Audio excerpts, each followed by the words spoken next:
Welcome to our Object Relations Thinking series. We're going to discuss, or I'm going to discuss with you, the topic of mourning today, mourning and grief. And I would like to articulate how it's much more than what we think of when somebody actually dies in the case of bereavement, but it really has to do with our whole way of processing our deepest internal life, so that we can move on and develop throughout our lives. And another aspect I would like to address is how mourning is such a positive process towards life when people are often scared of the idea of mourning, because they think if they face up to mourning, it's going to leave them feeling empty of what or who they've lost, as opposed to realizing that it's going to open their hearts to connecting with the person or experiences in life they've lost, so that they can have memories that keep alive for them and keep them connected to all that they lost, and give them the meaning of who was lost or what part of their lives were lost, so that it stays with them in terms of what they really experienced in a very subjective way, and what it means to them in their lives, and helps them put their lives in perspective. So when we mourn somebody we've lost, it's not just literally they're gone forever if they actually died, but we can keep them with us in memory and in our hearts and our feelings, by opening to all the feelings of the pain of their loss, which can often include a lot of anger, which people often don't realize how much anger is often part of mourning too, because sometimes we're angry at the ones we lost, we still have resentments towards them, or we're just angry at the loss that they died so young, or that we had a breakup of a relationship and there are resentments and angers there, that we have to deal with anger along with the pain of the actual loss. And through doing that, we can get to the actual, what we call grief, which is the actual sadness, heartfelt sadness, which may make us cry, but it's a very special kind of crying. It's really connected with the heart and the soul. And that's why we call it grief.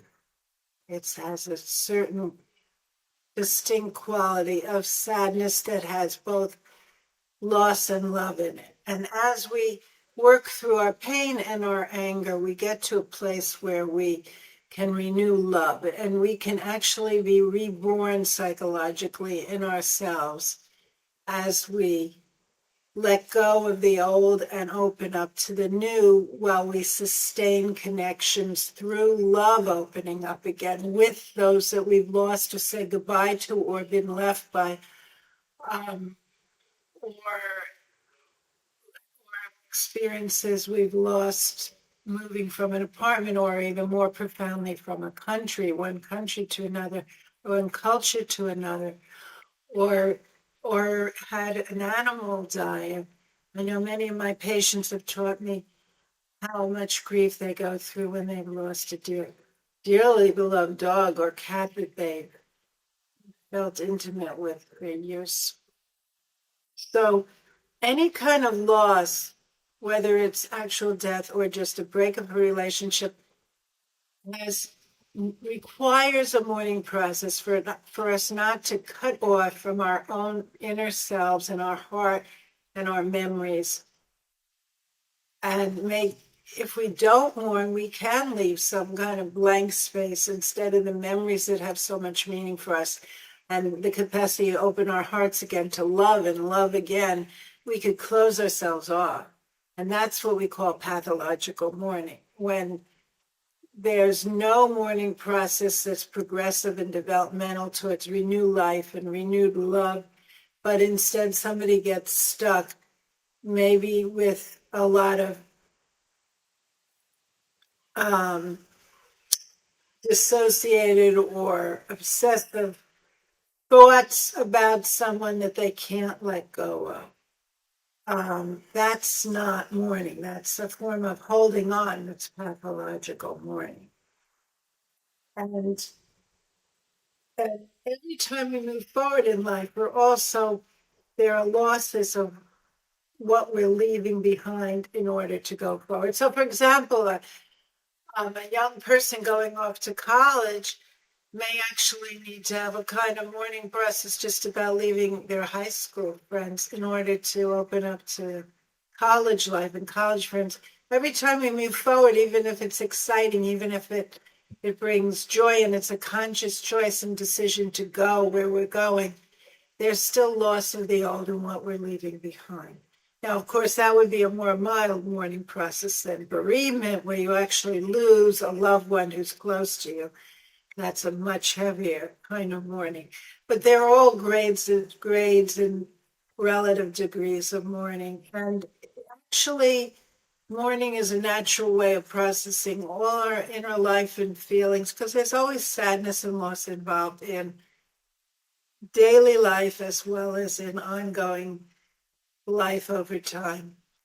And the more we become attuned to that, the more subtle our feelings are about mourning, and the more we can just be touched by memories of someone and feel the sadness, but also love at the same time. Our feelings become refined, and it's not just an overwhelming upheaval of tumultuous emotions that some kind of mourning, and especially when there's a shock of a terrible death that you've never expected, that, or a breakup of a passionate relationship that you don't think will ever get back together. Those kind of situations often bring up very intense upheavals of feelings of rage and longing and loss and a lot of pain before you can ever get to the renewal of love within loss, after the pain of loss, and move towards more loving loss and connection and opening up to new and the new loved ones.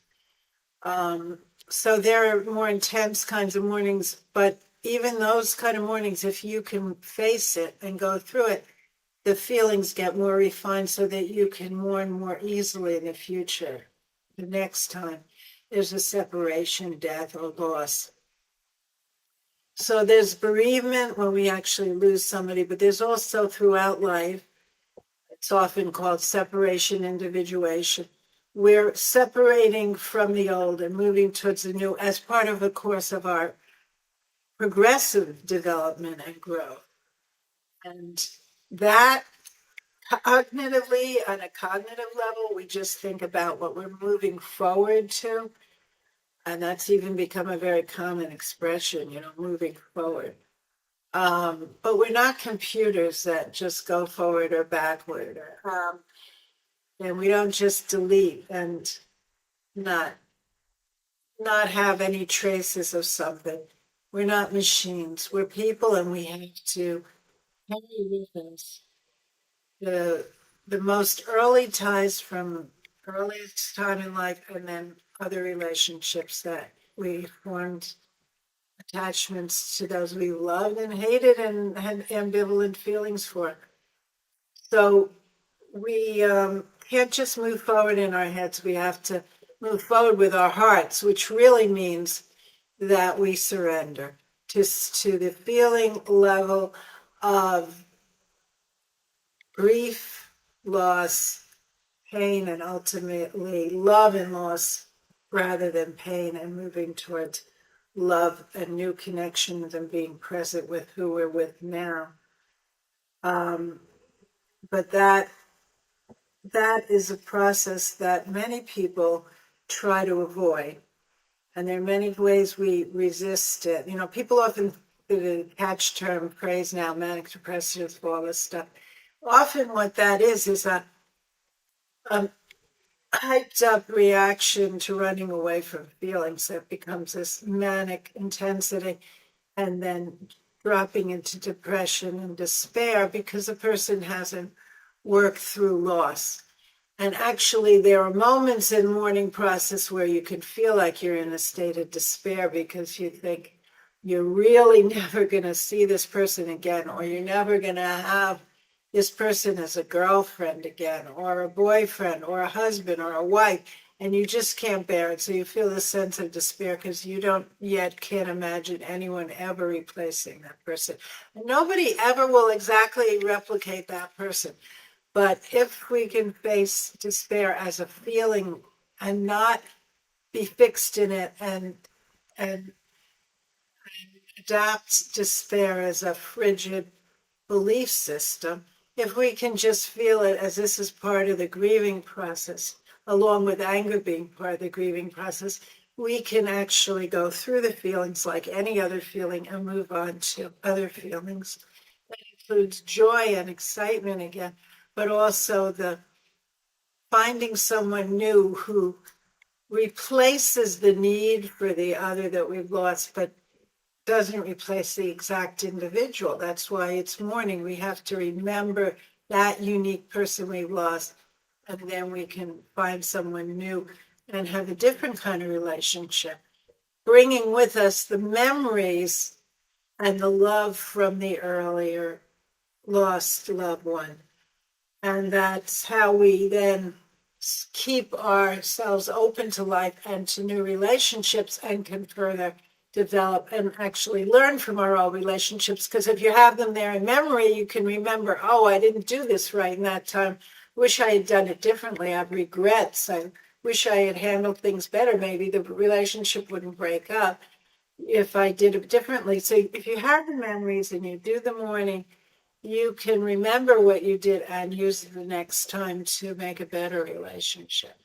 So throughout life, we're dealing with separations from people, from places, from experiences in life, and we're moving forward. But we have to do it from the heart as well as the head, and that requires sometimes facing very painful feelings, but it isn't the end of everything. It can seem like that, and people fear they're going to drown in their tears. There are going to be so many tears, they're afraid that they're going to disintegrate in them. Sometimes that can be an unconscious fear that people have. But actually, it's only when we don't mourn and we don't face the pain of grief that we have a cut off where there's an emptiness and we could feel all alone in the world because that primal person has been lost. But if we mourn, the emptiness fills up with connection again as we refine love and find our heartfelt feelings for the one that we're saying goodbye to. And that's what we bring to the new person we're with or persons. And that's also what we bring to our work. Love and work also, it's not only leaving people, but leaving experiences that we can now, in renewing love, also renew creative capacities. This is something that Melanie Klein, one of the early British theorists in our field, understood very well. That love and creativity come from the same place in terms of the feeling level. And when we renew love, we open up our creative capacities and resources again, too. So mourning is a very positive process. And it's really a shame when people don't understand that and they stay away from it and they get stuck. And then they say, oh, I'm depressed. I'm stuck in this depression. Well, what depression is defenses against mourning and against that kind of anger and loss that we're afraid will be too painful to tolerate. A good therapist, and especially an object relations therapist, somebody who works with mourning, can help the person, guide them through this process, either on an individual basis or a group basis. I myself have both individual and group situations where people work through these kind of feelings. And this is how people don't have to be alone with it all. So there's hope for everyone who is willing to face and share those things that are most painful within them and be vulnerable enough to keep their heart open and to share and to move on to an intimacy in the future, because one has been able to have the intimacy of mourning. And mourning is a very intimate and loving process for us all. Thank you.